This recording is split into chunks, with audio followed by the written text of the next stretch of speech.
दिल ता पागल है लारे।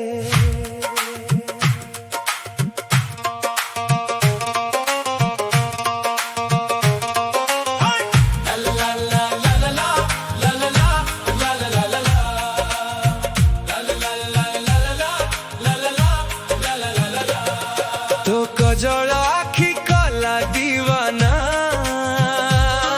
तो हसरे मिलिला मो ठिकणा। तो ठोर कथा मीठा जवाब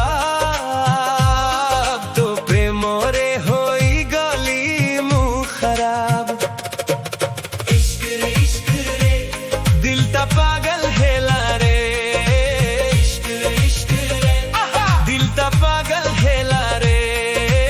इश्क रे दिल ता पागल हेला रे। इश्क रे दिल ता पागल हेला रे। आहा आहा तो प्रेम जादू कला। आहा आहा मो हृदय चोरेई नेला।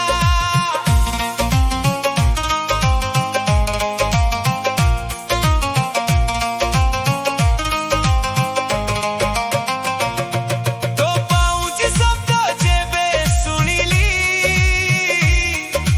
प्रेमर माने सेबे बुझिली।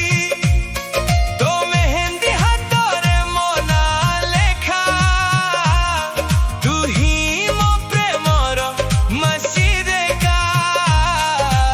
इश्क वाला नूर इश्क वाला नूर। इश्क रे दिल ता पागल हेला रे। इश्क रे दिल ता पागल हेला रे।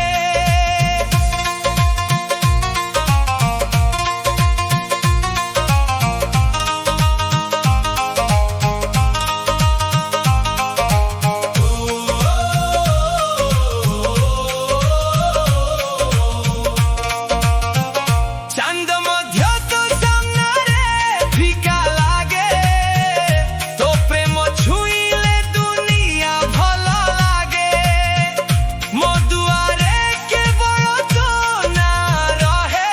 तो बिना ए मन के बल तोते ही चाहे।